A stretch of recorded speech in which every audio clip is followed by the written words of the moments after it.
गंधर्व का वशिष्ठ जी की महत्ता बताते हुए किसी श्रेष्ठ ब्राह्मण को पुरोहित बनाने के लिए आग्रह करना। वैशंपायन जी कहते हैं, भरत श्रेष्ठ जन्मेजय, गंधर्व का यह कथन सुनकर अर्जुन अत्यंत भक्तिभाव के कारण पूर्ण चंद्रमा के समान शोभा पाने लगे। फिर महाधनुर्धर कुरुश्रेष्ठ अर्जुन ने गंधर्व से कहा, सखे, वशिष्ठ के तपोबल की बात सुनकर मेरे हृदय में बड़ी उत्कंठा पैदा हो गई है। तुमने उन महर्षि का नाम वशिष्ठ बताया था, उनका यह नाम क्यों पड़ा, इसे मैं सुनना चाहता हूँ। तुम यथार्थ रूप से मुझे बताओ। गंधर्वराज, ये जो हमारे पूर्वजों के पुरोहित थे, वे भगवान वशिष्ठ मुनि कौन हैं, यह मुझसे कहो। गंधर्व ने कहा, वशिष्ठ जी ब्रह्मा जी के मानस पुत्र हैं। उनकी पत्नी का नाम अरुंधति है, जिन्हें देवता भी कभी जीत नहीं सके। वे काम और क्रोध नामक दोनों शत्रु वशिष्ठ जी की तपस्या से सदा के लिए पराभूत होकर उनके चरण दबाते रहे हैं। इंद्रियों को वश में करने के कारण वे वशिष्ठ कहलाते हैं। विश्वामित्र के अपराध से मन में पवित्र क्रोध धारण करते हुए भी उन उदार बुद्धि महर्षि ने कुशिक वंश का समूलोच्छेद नहीं किया।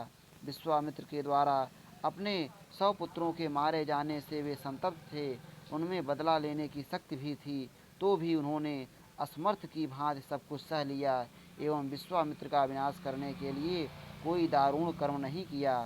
वे अपने मरे हुए पुत्रों को यमलोक से वापस ला सकते थे, परंतु जैसे महासागर अपनी तट का उल्लंघन नहीं करता, उसी प्रकार वे यमराज की मर्यादा को लांघने के लिए उद्यत नहीं हुए।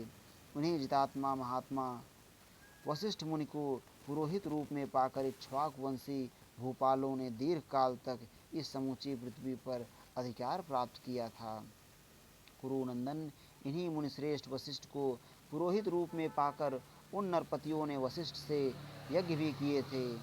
पांडव श्रेष्ठ, जैसे बृहस्पति जी संपूर्ण देवताओं का यज्ञ कराते हैं, उसी प्रकार ब्रह्मर्षि वशिष्ठ ने उन संपूर्ण श्रेष्ठ राजाओं का यज्ञ कराया था।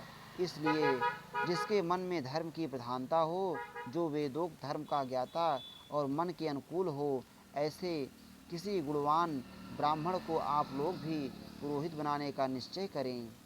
पार्थ, पृथ्वी को जीतने की इच्छा रखने वाले कुलीन क्षत्रिय को अपने राज्य की वृद्धि के लिए पहले किसी श्रेष्ठ ब्राह्मण को पुरोहित नियुक्त कर लेना चाहिए। पृथ्वी को जीतने की इच्छा वाले राजा को उचित है कि वह ब्राह्मण को अपने आगे रखे।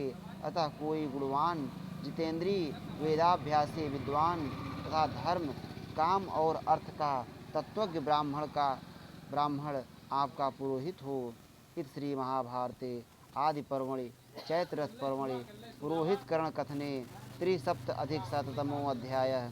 इस प्रकार श्री महाभारत आदि पर्व के अंतर्गत चैत्ररथ पर्व में पुरोहित बनाने के लिए कथन संबंधी 173वां अध्याय पूरा हुआ।